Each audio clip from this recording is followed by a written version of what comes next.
Well, good day, people, and welcome to another vlog about some of my M42 lenses.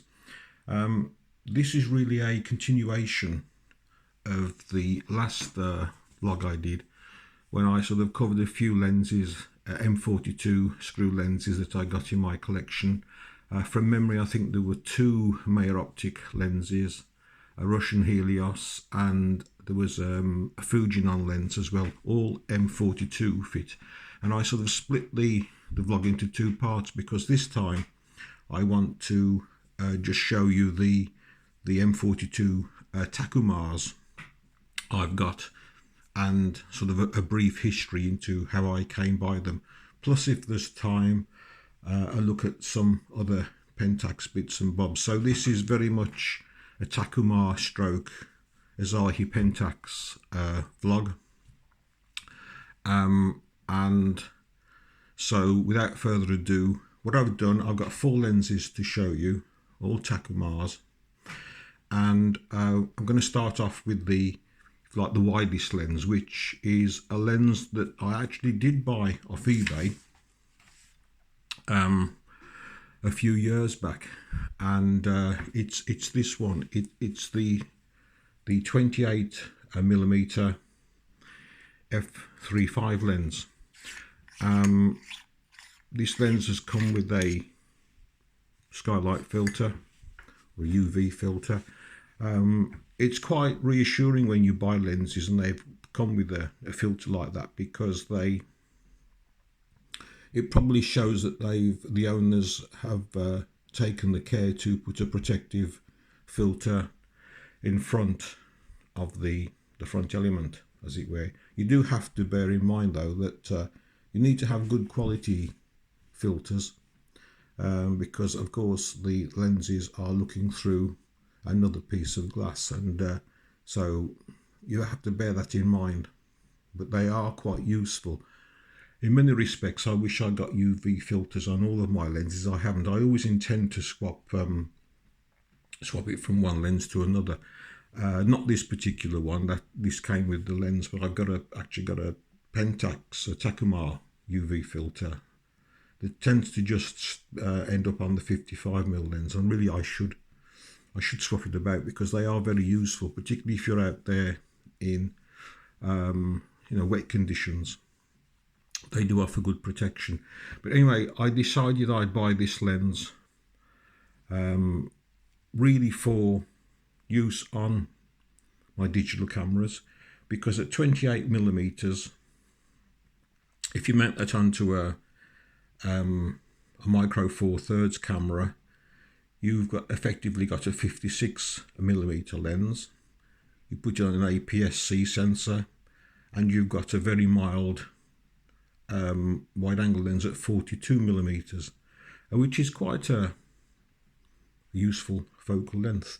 As with all Takumar lenses, and I've said this before and I'll say it again, if you're going to go down the road of buying vintage glass to put on digital camera, then my advice would be to get an M42 adapter first before anything else, and have a look around for the many different types of lenses that have got this thread fit. Pentax were using this right up until the introduction of the K series, really, with the when they went over to the bayonet fit. Bayonet fits, of course, is far more convenient in as much as they fit more rapidly, but so what? Life isn't all about saving a few seconds. And these lenses you can actually get. First of all, you're going to get, if you get a good one of these, then you're going to get a good lens. What I like about these lenses is this one. I don't know the history of this, but this one it's buttery smooth. And just take the back off. Again, like the various different lenses in the collection, Takumar collection, they are all really not in nice working condition. iris on. That's quite snappy. Look, and it's not sticking. I think the lens, there's no marks on the barrel. It's the 28mm f3.5 lens,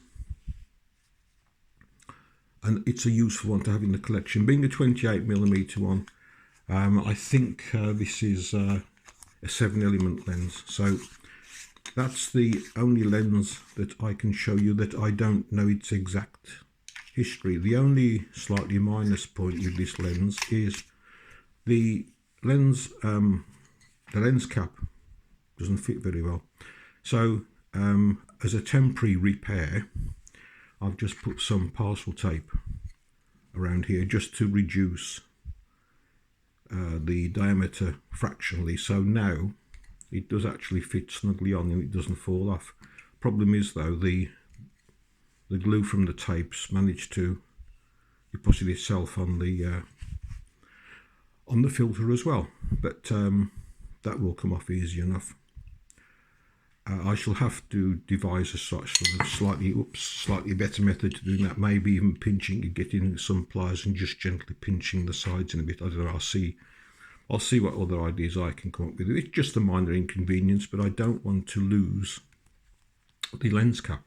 So that's a nice 28mm Asahi Pentax.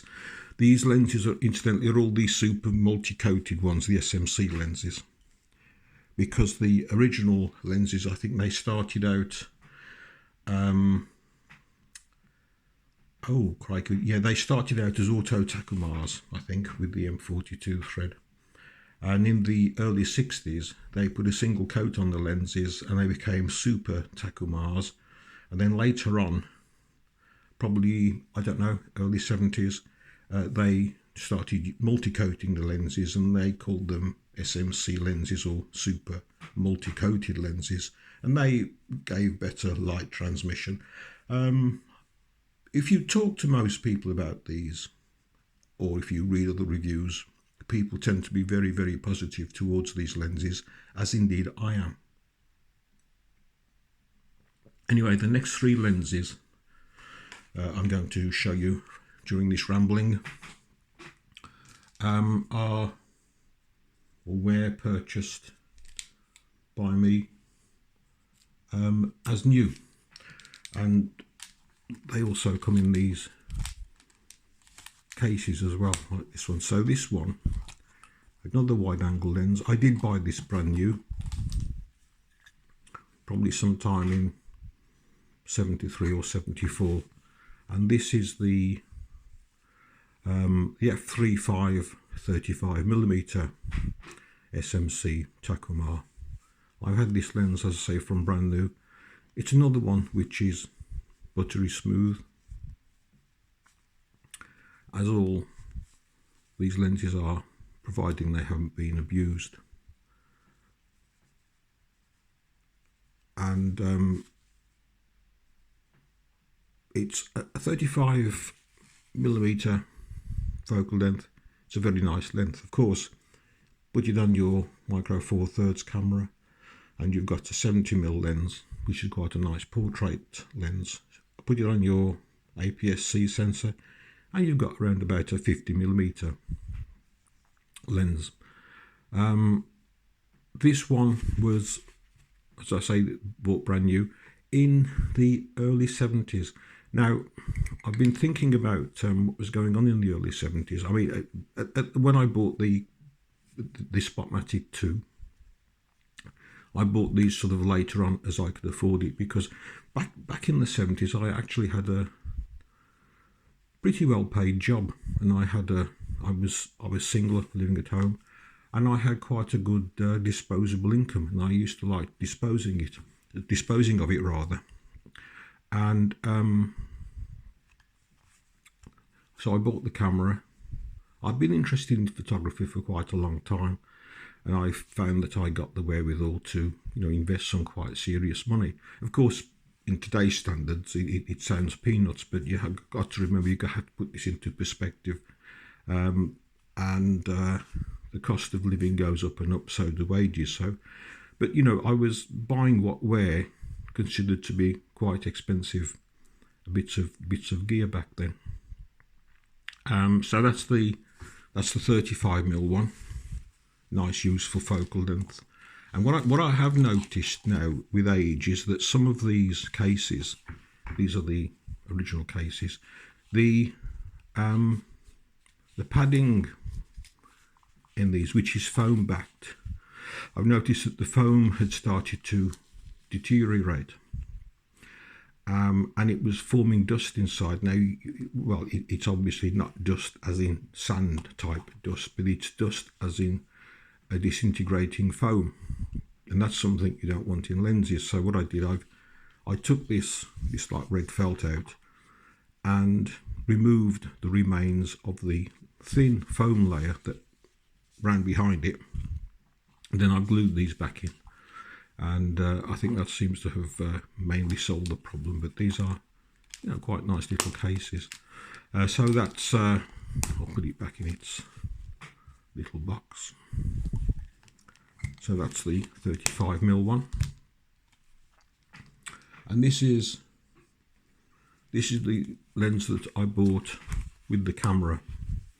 This is the one that came attached to it. This is the f1.8 55mm lens with a genuine Asahi Pentax skylight filter, and the choice, the option to have as a standard lens with the body was either the 1.8 55, or I think the 1.4 was available as well then, but the 1.4 was really a lot more expensive, and I didn't want to stretch any further, and I've taken some cracking photographs with this lens. That one is really smooth, gorgeous. These lenses, incidentally, are capable of some incredibly well detailed photographs. Some people, I've seen one or two people reviewing the Pentax lenses, and some people say that the colour saturation isn't all that high. One or two people have even criticised them for being slightly softer. I can't remember if they were reviewing this particular version of the lens. As I've said, there's a multi-coated lens, and there's the super. There's the super Takumars, and there's the super multi-coated Takumars, and they probably got slightly different optical characteristics. But these lenses are, from my experience, these are pin sharp. I've got a photograph somewhere. I took somebody from the back wearing a tweed jacket, and you can almost put your hand out and feel the fibres in this jacket. They are, in my opinion, we've all got our own pets, I suppose, but in my opinion, these lenses are as good as any lens, and certainly at the price that you can get these at. And bearing in mind, I think people are cottoning onto this now, and probably the prices are probably going up a little bit. So if you're after a nice M42 fit lens, then it's well worth considering these. But do remember that there are different versions, and I would probably go for the super multi one, but don't disregard the single coated lenses as well, because they have, I'm sure, they are excellent performers too. Again, as I've said, very smooth. These, of course, have also got the feature where you can you preset the aperture that you want, and if you've got a Spotmatic, then when you turn the meter on, the meter will stop the lens down. And so, but what you can do is once you turn the meter off, the lens flicks back to wide open and is activated by the mechanism in the camera, of course, which pushes the pin in, or you can actually keep it in the manual mode, and you can have it stopping down all the while. It's up to you. I think most people put it in the auto position rather than the manual position. And of course, if you've got a Spotmatic F, then it doesn't work like that, because you can have full aperture metering, because that was the thing about the Spotmatic F. It was the first one to have full aperture metering. On the other cameras, the earlier ones, they turn the meter on and the lens stopped down to the aperture you grade set at. Didn't really make any great difference. In fact, it was quite handy for checking depth of field. Again, a lovely lens. If anybody tells you that they're not, then, well, they're wrong. They are. Providing you've got a good one, obviously. If it's full of grit and dust and fungus, it's not going to. Obviously, it's not going to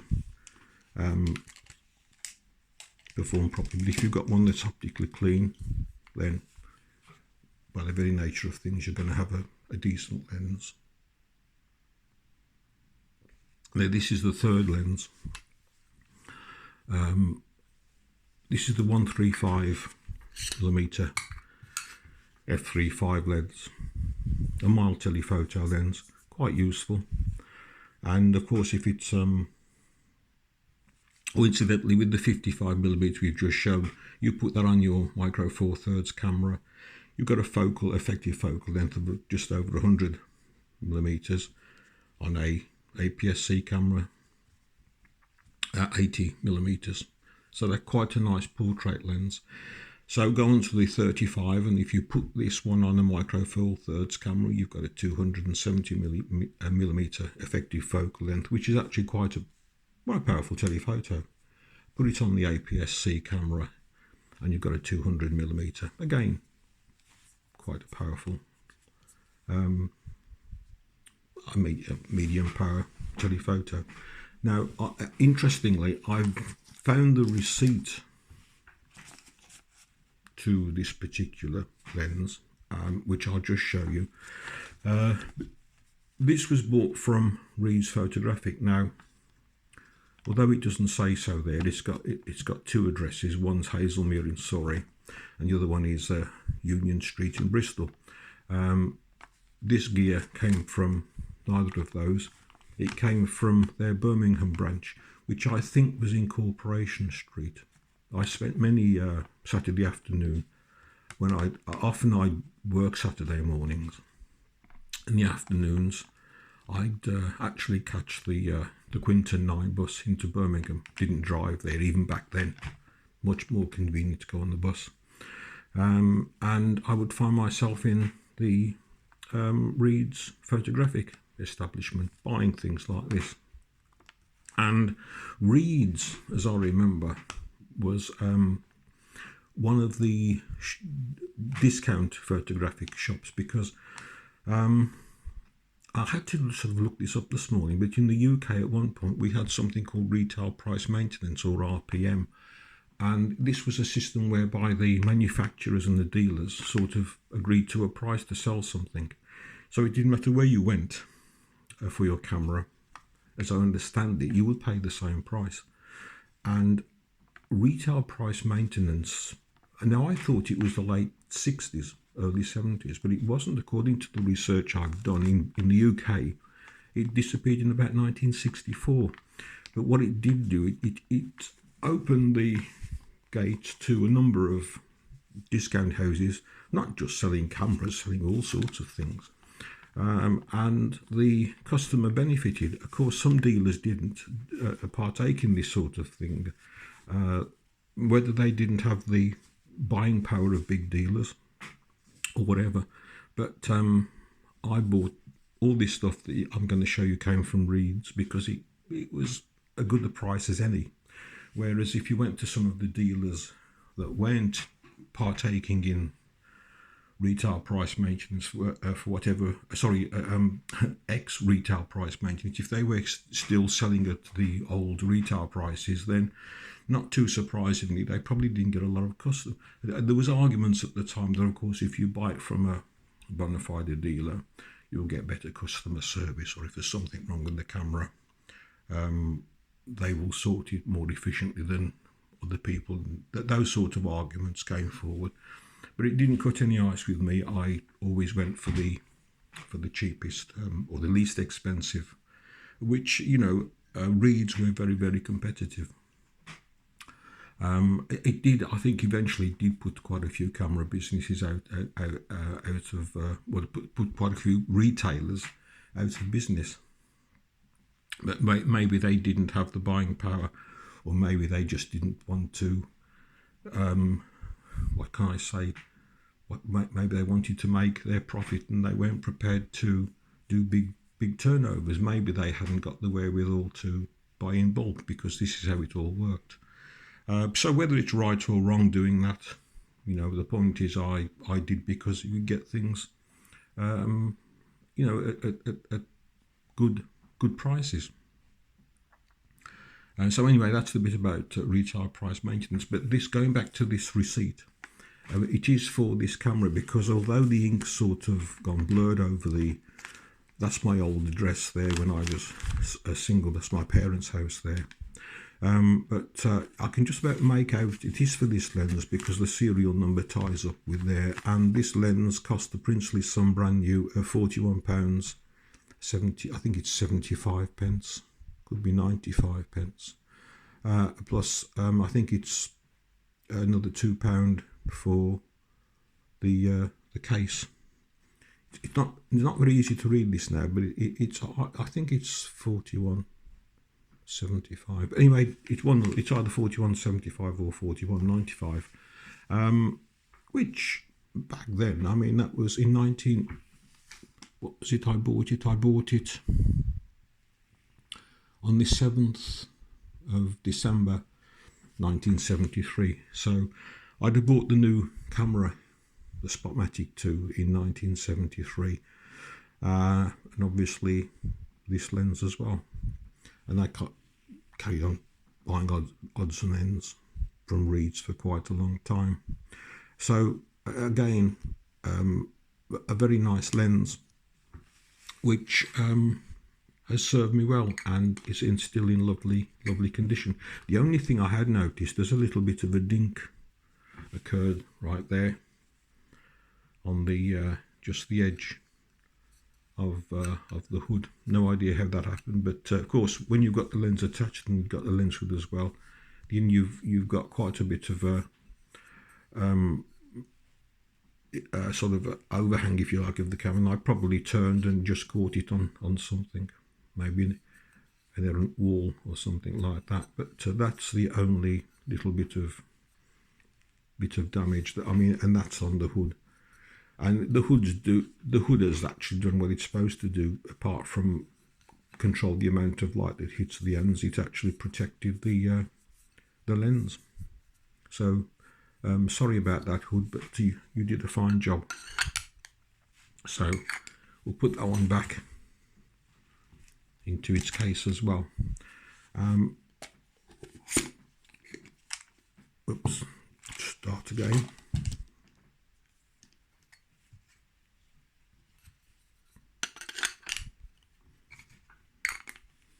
Do it that way around. So put it at a slight angle. That's better, and it goes. And while I was searching around for these different little bits of Pentax memorabilia, I came across the original Spotmatic 2 operating manual. Interestingly, though, in the back of the operating manual, which is there, showing you how to hold the camera and loading the film, and so on and so forth. Depth of field guide, mercury batteries, which of course are verboten now. But it's a standard operating manual. But interestingly, in the back, and I knew there was I got something somewhere that actually showed the optics of these lenses. So now, as we all know, I think the the more expensive, the wider the wider the focal length of the lens, the more expensive they are. And you can imagine this fisheye Takumar at 17mm f4.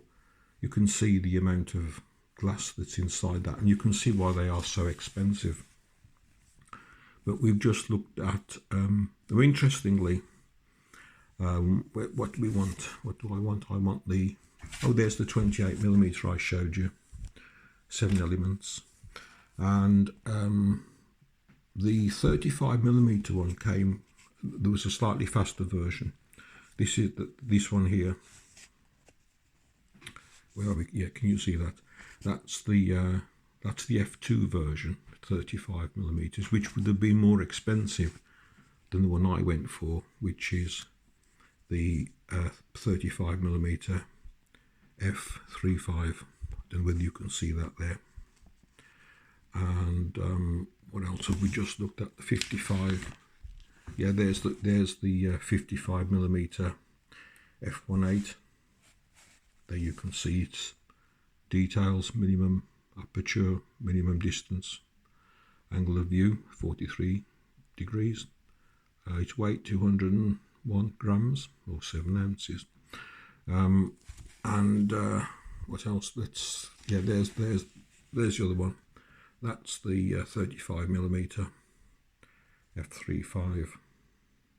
As you can see, 4 elements, and this is with telephoto lenses. This is it. The sort of longer the focal length, the less glass that's in it, and the wider they become, the more glass that's in it, and hence the price. But there are one or two. Look at this one. This is a 1000mm f8 lens. Hideously expensive. I can't remember what these went for, but they went for a lot of money. But it's interesting that Takumar didn't develop a mirror lens. I mean, this lens would have been incredibly long, which you can imagine with the focal length of 1000mm. It gives you some idea, because there's the tripod mount there. I assume that's the tripod mount, and you attach the camera. You attach the camera to the lens rather than the other way around. But it's quite an interesting book. Got plenty of specifications, and that was in the back of the Pentax Spotmatic operating manual. And oh, but just by the way, if you buy yourself a used Pentax, and you I think I've shown you this before, these focal press guides, these are really good. I mean, this one covers really the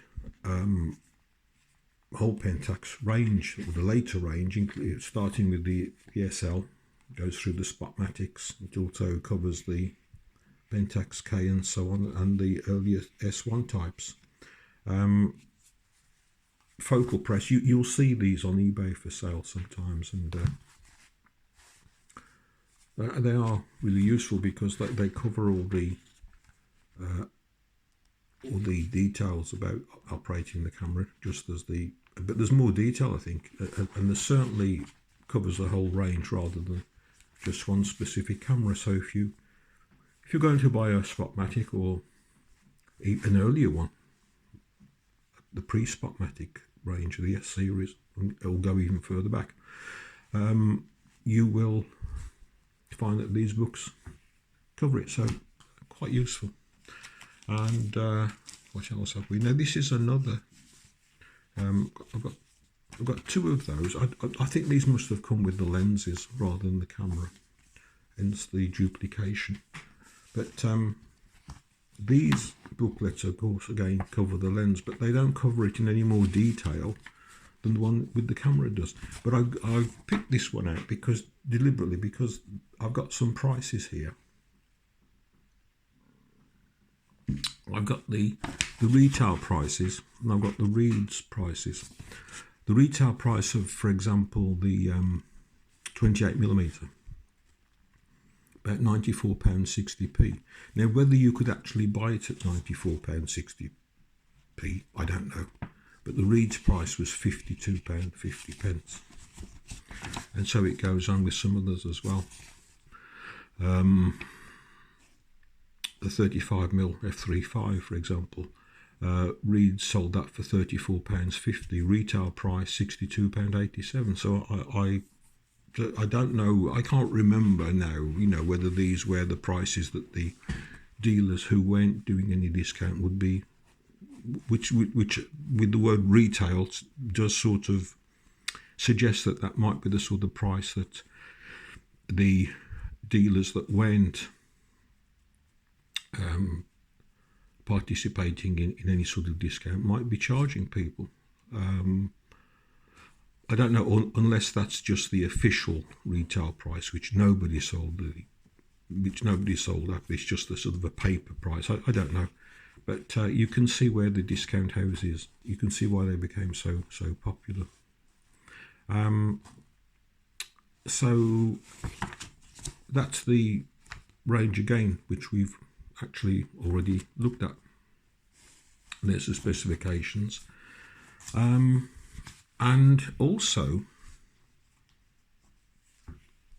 I've got a couple of these as well, which once again seem to cover the lenses and some other bits and bobs, but it's mainly mainly the lenses on that one. But you can actually, going back to one of these, you can see the number of lenses that were available from Asahi during the early 70s. It is quite almost like a lens for every occasion, and as I've said, these are good quality lenses. If anybody says otherwise, then they're wrong. As I said, there's been odd bits of comment about the colour saturation from certain quarters. Sorry, I'm just having a quick slurp of coffee just to maintain my vocal cords. All the reason. And this is another one, of course. Now this is the big camera. This is the big Pentax 6x7. I don't know why I've got this, because I never sort of ever considered buying one of these. I mean, these are real beasts, but it's a single lens reflex camera, but it's takes the 120 films, and just have a quick. There's the system there. Look, quite a lot of it. I mean, these were incredibly expensive. I can't quote you any sort of prices at all, but there's some. I presume these lenses at the back are for the 6x7. No, there's other lenses there, aren't there, as well? I mean, there's a bit 1, 2. There's 5 bodies, 6 bodies, 7 bodies if you include the one on the lens. Imagine what that would cost. Absolutely fortune there. But again, these are some of the lenses which were available for the big 6x7, which was a system camera, as you can see from here. There's different viewfinders, different focusing screens. Quite a. I mean, there are people on YouTube that are using these. Can't think of any. I can't name names off the top of my head, but if you do a YouTube search, you'll find plenty of them. Now, when I used to visit Birmingham to buy my ill-gotten gains, I also bought quite a few accessories as well. These all came from Reed's as well. And now, interestingly, I've got 2 eye cups here, and this one, that would fit a Spotmatic, because the Spotmatic does have this that type of eyepiece. It's rubber, and that would stretch over quite. I don't know why I bought this. I've never used it. I could actually use it now, because this would help to protect my glasses. But I've never bothered, but that would fit. That would fit a Spotmatic. It's because it's got the square aperture in the middle.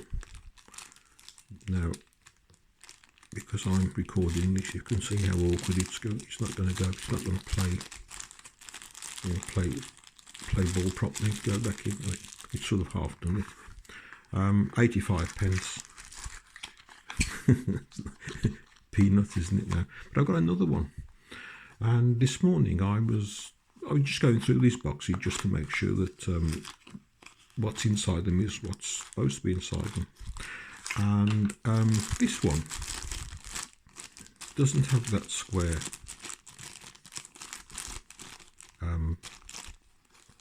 aperture at all. And I think this one is actually for a 6 by, or is it? Yeah, I think it is, because I got. If there's anybody who's got one of these 6x7s who can confirm this, is the eyepiece round on yours? Because there's the eye cup. Look, as an accessory, and that looks a bit like that one, doesn't it?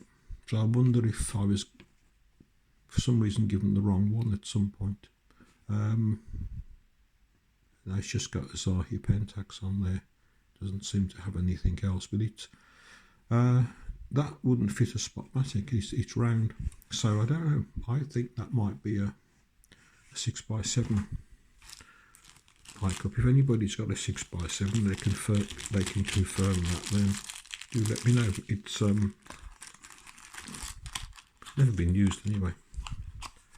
And what else? Oh yeah, this is quite a nice, handy yellow-green filter. I don't tend to use these though, but it has been used.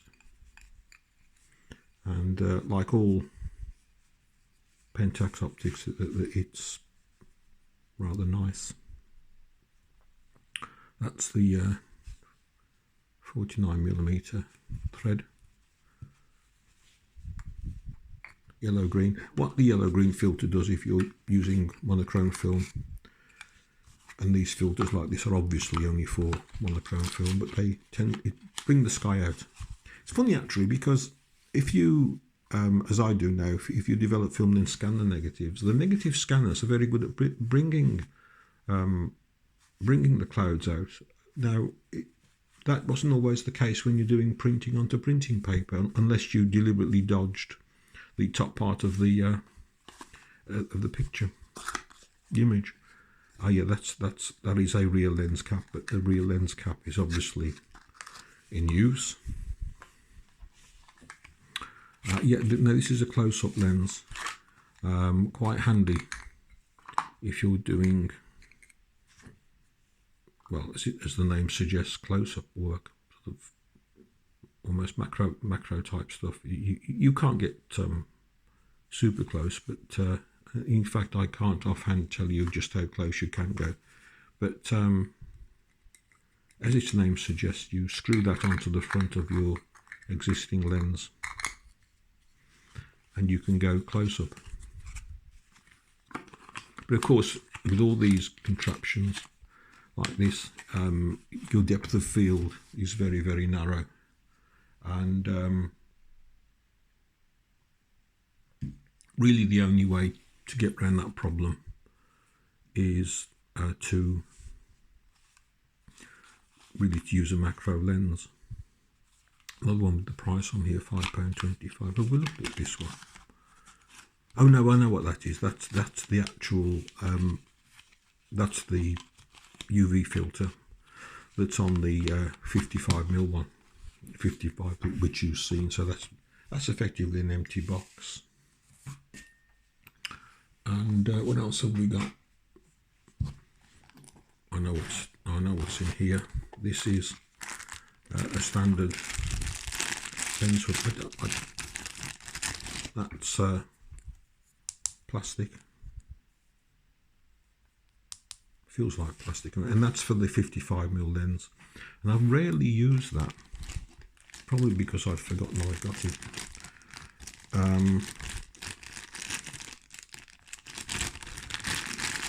Yeah, That's also in a nice little storage case, which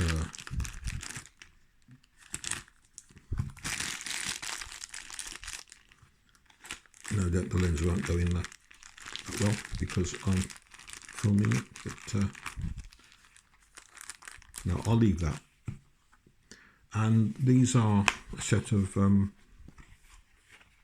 extension tubes which you can use all of them combined, conveniently 1, 2 and 3, but you could, depending on how much magnification you want, you could use that one or that one. And you attach this to the camera and you attach the lens to the other end, and depending how far away from the camera you end up with, the more magnification you have. But if you'll notice, they've got these, each one's got a link inside to operate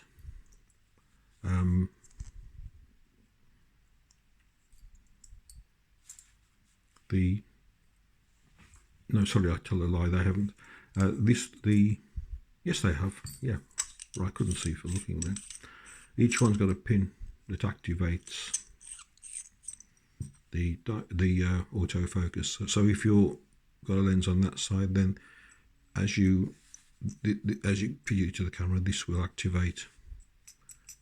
There, you see, there it is. That will activate the stop down on the